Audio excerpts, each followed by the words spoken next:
Salut la compagnie, c'est Jules Melon et aujourd'hui dans ma ciné critique, je sors tout juste du cinéma, et oui, vidéo sur le parking puisqu'il fait pas trop moche aujourd'hui, où je suis allé voir un film français sorti aujourd'hui en salle, Une sirène à Paris, réalisé par l'artiste touche-à-tout Mathias Malzieu, chanteur du groupe Dionysos, écrivain, photographe et donc aussi réalisateur, c'est son second long métrage.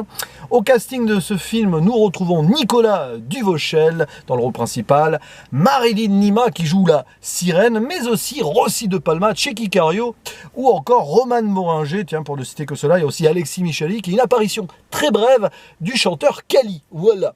Pour un conte fantastique, une sorte de poésie onirique qui nous raconte l'histoire d'un crooner qui vit un petit peu dans le passé avec le cœur brisé de diverses relations qui ne sont pas bien passées, justement.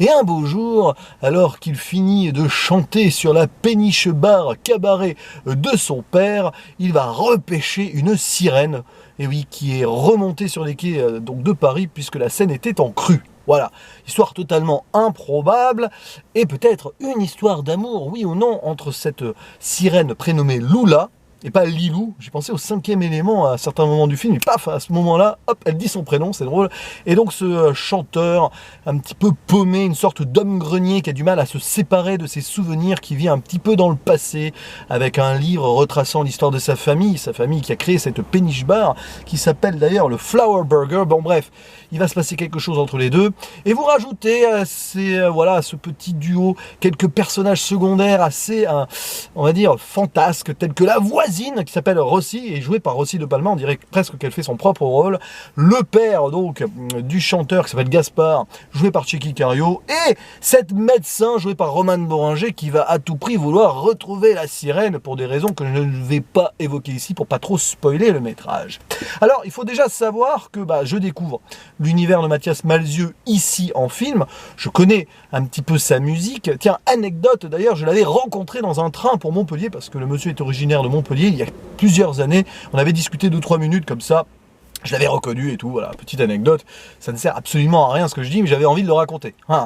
Et donc, ce genre d'univers, il faut accrocher. D'ailleurs, il faut aussi savoir que c'est l'adaptation de son dernier roman à date sorti l'an passé, il n'a pas attendu, je pense qu'il avait prévu dans sa tête de faire le roman et en faire un film derrière direct, et que donc, oui, c'est un film qui appelle à l'imaginaire. D'ailleurs, plusieurs fois dans le film, on dit que voilà, il y a certains qui ont le pouvoir de l'imagination, il faut laisser le panache agir, la surprise. D'ailleurs, ceux qui étaient sur cette péniche un petit peu étrange, on les appelle les surprisis.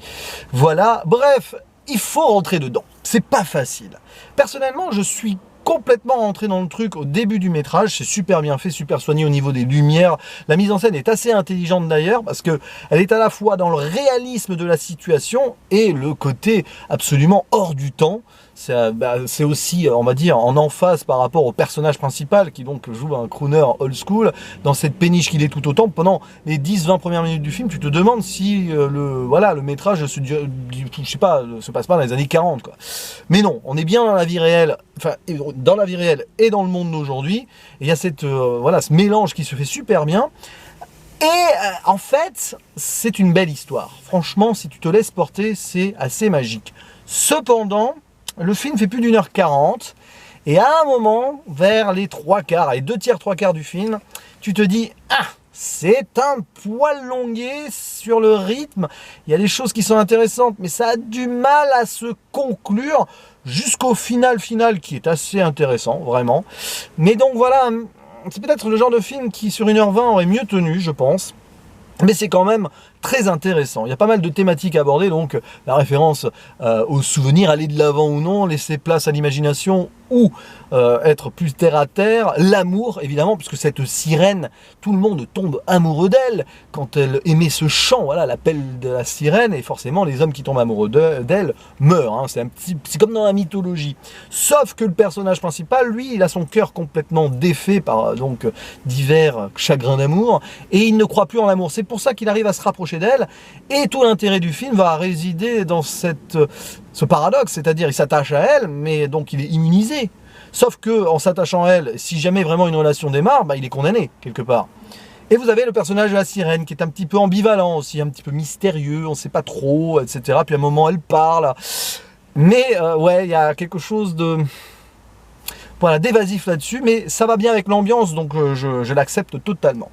Mais voilà, le film essaye de nous mener une petite intrigue, donc avec cette médecin là qui intervient, et ça, je trouve que c'est pas si intéressant que ça, même si de son côté aussi la thématique de l'amour intervient d'une manière ou d'une autre.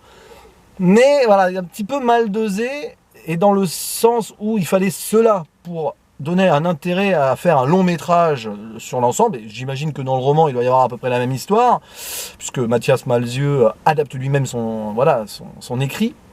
Mais je sais pas, il y a quelque chose qui a du mal à fonctionner à ce niveau-là, même si on comprend la finalité d'une certaine manière, mais je ne peux pas l'évoquer ici sans spoiler.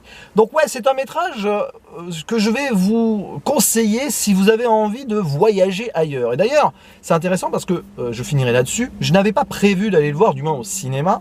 À la base, j'étais plus tenté potentiellement par Radioactive, le biopic sur Marie Curie. Mais en ayant vu le trailer, et puis à force de voir beaucoup de biopics en ce moment, je me suis dit, allez, je vais tenter quelque chose d'autre. Un film qui va être probablement très oublié, c'est pour ça que j'ai envie d'en parler aussi. Parce que en ce moment, voilà, avec l'actualité et tout, on a besoin aussi d'aller voir ailleurs, hein, et de laisser place à l'imagination et à l'imaginaire. Et rien que pour cela, ce film fait le boulot, je trouve, même s'il est assez gentillé et qui manque d'une certaine force à un moment. Mais c'est le ton global de l'ensemble, donc je peux comprendre. Je pense pas à la à chaud, hein, c'est difficile de donner une note montée plus haut que 6 sur 10 sur Sens Critique et pas mal sur Captain Watch, parce que bon, voilà quand même. Mais bon, si vous aimez les films un petit peu à la Tim Burton, Guillermo del Toro aussi, si vous voulez, parce qu'il y a ce côté fille de l'eau, vite fait. Pas la petite sirène de Disney, hein, rien à voir, voilà, Jean-Pierre Jeunet. C'est un peu dans cette mouvance-là, et donc c'est cool. Voilà, le cinéma français qui est ambitieux, et avec un artiste comme Mathias Malzieu, je ne suis pas surpris en cela. Voilà, quelqu'un qui a beaucoup d'idées et qui sait les transmettre, je trouve, à travers les différents arts dans lesquels il excelle. Voilà, c'est tout ce que j'avais à dire sur Une sirène à Paris. Un bon petit métrage français sympatoche et plutôt correct. Je vous dis à la prochaine. Ciao.